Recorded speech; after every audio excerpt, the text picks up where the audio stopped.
Have you ever had one of those mornings where you sit on the edge of the bed, take a breath, and then brace yourself just to stand up?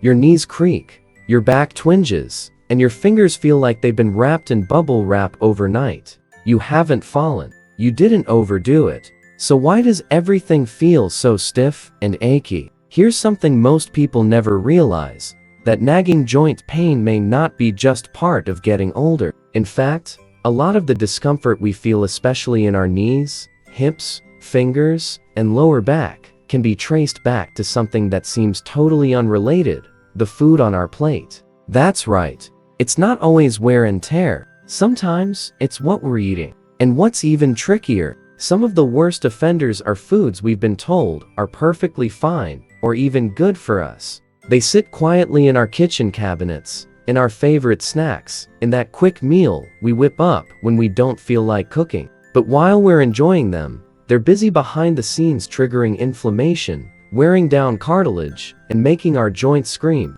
Now, inflammation isn't always bad. When you get a cut, for example, inflammation is your body's way of rushing help to the scene. But when inflammation sticks around too long, it becomes chronic. It turns from helper to troublemaker. And the foods we eat, especially as we get older, can either calm that inflammation down or pour fuel on the fire. So let's talk about some of the foods that could be secretly making your joints feel stiffer, sorer, and more swollen than they need to be. And the first one? It's probably sitting in your kitchen right now: vegetable oil. I know, it sounds healthy. Vegetable is in the name, after all. But oils like soybean, corn, and sunflower are packed with omega-6 fats. Your body needs a little omega-6, sure, but most of us get way too much of it, especially compared to omega-3 fats, the kind that help fight inflammation. When that balance is off, inflammation takes over. And your joints? They feel every bit of it. These oils are everywhere in salad dressings, mayonnaise, frozen meals, even that margarine that claims to be heart healthy. The worst part? You might be eating them without even knowing it. That stir fry you made last night? Probably swimming in omega-6. Those crackers you nibbled on while watching TV? Same deal. A simple swap can go a long way. Try olive oil instead. It's rich in anti-inflammatory compounds. Avocado oil is great too. And if you want something with a bit more flavor, even coconut oil, in moderation, can be a friend to your joints. Think of it like this: every time you ditch the cheap vegetable oils, you're giving your joints a breath of fresh air. Now, let's talk about another sneaky culprit: refined white flour. I know, it's in everything: bread, pasta, muffins, cookies, pancakes, comfort food central. But here's what's going on beneath the surface. When you eat white flour, your body digests it super fast, which spikes your blood sugar. And that sugar spike? It triggers, you guessed it, inflammation. If you ever feel extra stiff after a big bowl of pasta, or find your hands swelling up after a sandwich, your body might be telling you something. It's not that you can never have bread again, but choosing whole grains, real ones, like oats, quinoa, or brown rice, can give your joints a break. And adding more fiber helps keep your blood sugar steady, which your body loves. Now here's one that most people already suspect, but it's worth repeating: sugar. And I don't just mean the spoonful you put in your tea. I'm talking about all the hidden sugar syrups, sweeteners, and sneaky little ingredients ending in O's that sneak into yogurts, sauces, cereals, granola bars, and even soup. Yes, soup. Sugar creates inflammation like it's its job. It's quick energy for your body, sure, but it leaves behind a mess. And your joints are some of the first to feel it. That soreness in your fingers, that dull ache in your knees when you go down the stairs, it could be your body reacting to a sugar overload. Here's the encouraging part: people are often shocked at how quickly they feel better once they cut back. I've heard folks say, "I didn't change anything else. Just stopped drinking soda and my knees stopped hurting." It doesn't take a complete diet overhaul. Even small changes add up.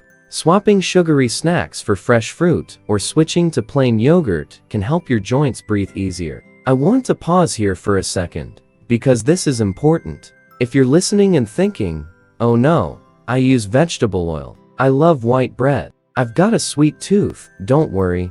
You're not alone. Most of us grew up with these foods. They're affordable, they're convenient, and no one told us they could be causing harm. But now you know. And knowledge is power. You don't need to change everything overnight. You don't have to give up every comfort food. This isn't about guilt, it's about giving your body what it needs to feel better. Because when your joints stop hurting, your whole life opens up. You move more, you smile more, you feel like yourself again. We've only scratched the surface so far. Those first three foods, vegetable oils, refined flour, and hidden sugars, are some of the biggest troublemakers. But there are still more to uncover. Some of them are even foods you might think are healthy. Alright, let's keep going, because the next one might just surprise you. It's something you'll find in nearly every fridge, every week: dairy. Now, hold on before you toss out your cheese or cancel that scoop of ice cream. Let's talk about why this everyday staple can be a hidden trigger for joint inflammation in many seniors. For some people, dairy doesn't cause any problems at all. But for others, especially those with a bit of lactose intolerance or sensitivity, they may not even realize they have. Dairy can stir up an immune response. That response? Yep, more inflammation. The kind that settles right into your joints and makes it harder to move comfortably. Think about this. Have you ever felt unusually stiff the day after indulging in cheesy pizza or a big bowl of creamy pasta? Maybe your fingers feel puffier, or your knees ache a little more than usual. It might not just be coincidence. And it's not just the lactose. Some studies suggest that certain proteins in cow's milk can actually irritate the tissues around your joints, especially if your body sees them as invaders. That sets off the alarm bells inside you, and suddenly, the swelling and aching begin. So what can you do instead? Thankfully, we've got options. There are plenty of dairy alternatives now, like almond milk, oat milk, and coconut yogurt that still taste good and give you that creamy texture without the inflammatory baggage. And if you just love cheese, try aged or fermented options in moderation, like goat cheese or hard Parmesan. They tend to be easier on digestion and less likely to provoke a flare-up.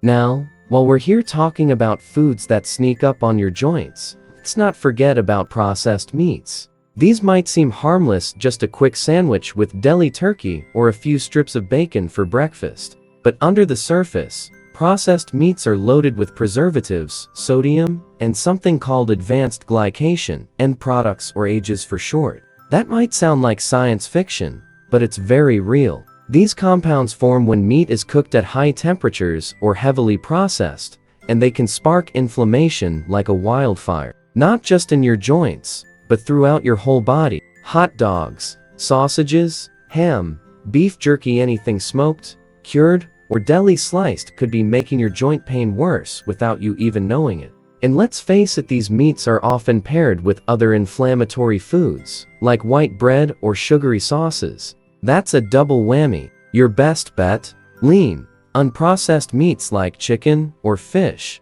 baked or grilled. Even better, if you can work in some omega-3 rich fish like salmon or sardines, which actually fight inflammation instead of feeding it. Speaking of omega-3s, this leads us to a food that can be especially tricky. You might think of it as a good source of protein, or something to toss on the grill now and then. But red meat, especially in large amounts, can be rough on your joints, particularly if it's grain-fed or heavily marbled. Red meat tends to be high in saturated fats, which can trigger an inflammatory response in the body. It also has a higher concentration of those AGEs we just talked about. That doesn't mean you can never enjoy a juicy steak again. But if your joints are aching, it might be worth looking at how often you're eating red meat and how it's prepared. Grilled ribeye every night? That's probably not doing your knees any favors. Try shifting toward more plant-based proteins a few days a week, like lentils, beans, or tofu. Or, if you still want meat on the plate, aim for grass-fed options, which often have a better fat profile. Now, you might be wondering, why does it feel like everything I enjoy is suddenly a problem? And I get that. It can feel overwhelming at first. But this isn't about cutting everything out. It's about noticing patterns, listening to your body, maybe keeping a little journal what you eat and how your joints feel afterward. You'd be amazed what a few small swaps can do. And the goal here isn't perfection, it's progress. Imagine waking up and realizing you don't need to grip the nightstand just to get out of bed, or walking down the stairs without that familiar ache in your knees.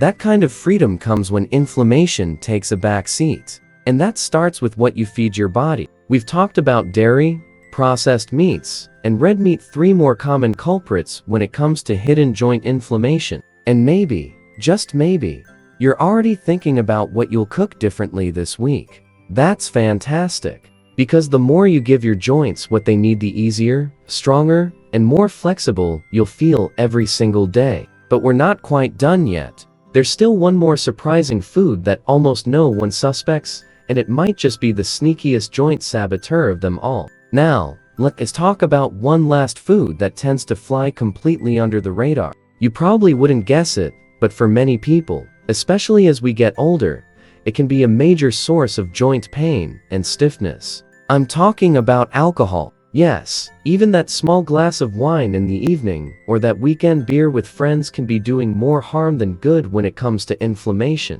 Now, before you worry, this doesn't mean you need to become a teetotaler overnight. But the truth is, alcohol has a sneaky way of tipping the scales inside your body. It messes with your liver, your blood sugar, your hydration, and all of that can make inflammation worse. Think about it like this. Your joints are already working overtime to keep you mobile and comfortable. When you throw alcohol into the mix, it disrupts your body's natural repair processes. It can increase uric acid levels, which is the same stuff that causes gout, and lead to painful flare-ups in your joints, especially the smaller ones like your toes, fingers, and ankles. And it's not just about gout. Even in folks without a diagnosis, alcohol can trigger what's called low-grade chronic inflammation, the kind that slowly chips away at your comfort day after day. One drink might not make a difference, but over time, those regular drinks can leave you wondering why your joints just won't calm down. If you enjoy a drink now and then,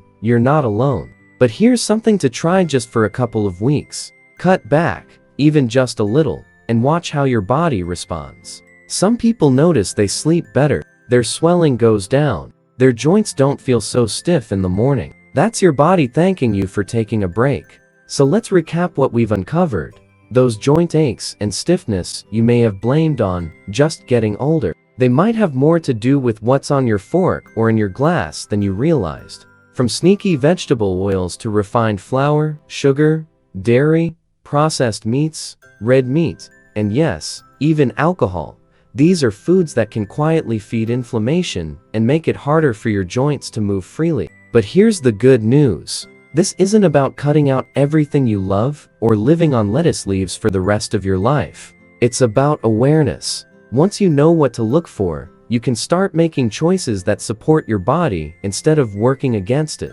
Imagine your joints like little hinges on a door. If they're creaky and rusty, you can either keep slamming the door and making it worse, or you can give them the care and maintenance they deserve. That starts with what you eat. Every small change, a better oil, less sugar, one more glass of water instead of wine, is a step toward joints that don't ache when you stand, that don't swell after dinner, and that don't limit you from doing what you love. And here's something even more encouraging. You don't have to change everything all at once. Start with one thing. Maybe you swap out that vegetable oil for olive oil this week. Maybe you try oat milk instead of regular milk in your cereal. Maybe you skip the bacon just one morning. These little shifts build up over time. They create a ripple effect throughout your body. Less inflammation, better mobility, more energy. And remember, you deserve to feel good in your body no matter your age. You deserve mornings that aren't ruled by pain, walks that don't end in frustration, evenings without that dull ache in your back. That kind of life doesn't require magic, it just requires a few smart changes and a little consistency. If this video helped open your eyes to what might be happening in your joints, I'd love to hear your thoughts. Have you noticed any foods that make your joint pain worse or better? Leave a comment below and share your experience. You never know who you might help just by telling your story. And if you found this helpful, go ahead and tap that like button. It lets us know that this kind of content is making a difference. And of course, don't forget to subscribe to the channel. We've got plenty more easy, Natural tips to help you feel stronger, more mobile, and more vibrant at any age. You've made it through the full list, and I hope you feel empowered. This isn't about being perfect. It's about being informed. Every smart choice you make brings you one step closer to waking up with less pain and more freedom. And that, to me, sounds like a future worth working toward. Here's to living with ease, comfort, and confidence, because you're not done yet. You've still got places to go, people to see, and a life to enjoy.